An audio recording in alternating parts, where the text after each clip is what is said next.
Hello and welcome back to video 2 on the Retrologue 2. Let's have a look at the modulators and the matrix that you find just below it. As the name implies, you can use modulators to modulate parameters of the synthesizer. LFO, by the way, stands for Low Frequency Oscillator. I'm going to use LFO1. It's currently set to a sine wave and I want it to change the shape of oscillator 3. And that's very easy to do. Just click and drag and drop it. You can see you can drop it on many parameters.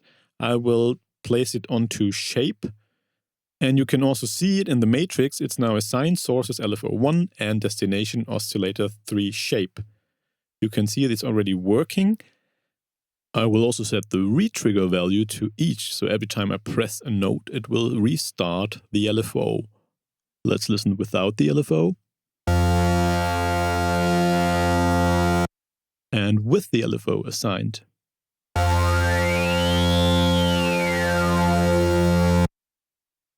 A special modulation parameter you can find in the oscillator mix section is the ring modulation.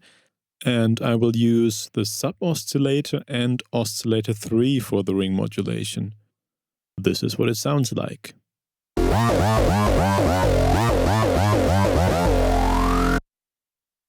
The result is the edgy sound I was looking for in the first place.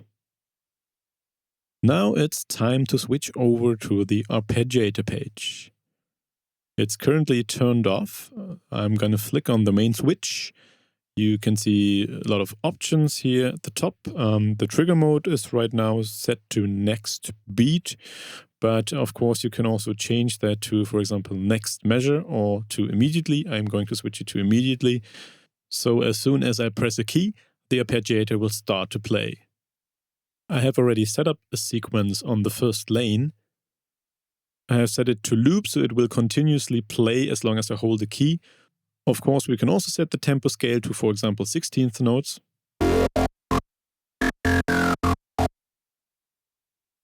Let me switch it back. Down below, you can drag and drop a MIDI file from Cubase onto this field and use it as a groove quantization preset. You can also adjust how strongly it will quantize your notes. Let's go back to the step sequencer. You can, of course, turn individual steps on and off. You can change the velocity. Simply click and hold to move the velocity up and down. And if you go to the right-hand side and click and drag, you can also change the length of each step. Up here you can change the transpose value for each step, for example 5 semitones. Let me set it back to 0, the original pitch. And the Retrologue 2 arpeggiator also offers legato, which allows you to tie individual notes together. Let's enable it for step 7, first without legato, and now with legato.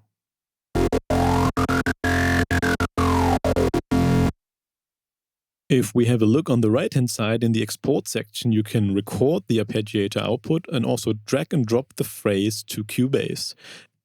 Up here you can also move the phrase, reverse it, or duplicate it.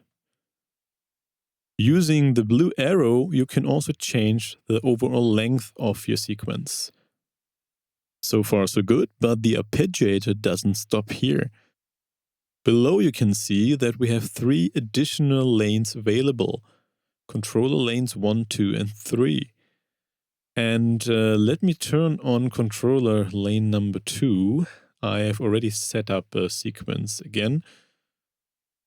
I will assign this controller lane to the cutoff parameter you might remember from the synthesizer page. I will set the depth to have a negative influence on the cutoff frequency.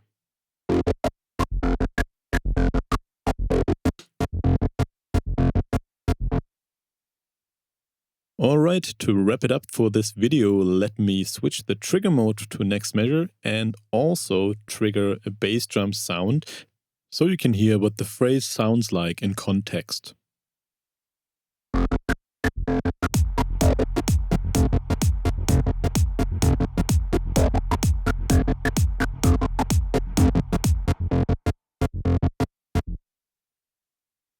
That's it for now. Thank you for watching. Enjoy using the arpeggiator to create your own phrases and performances.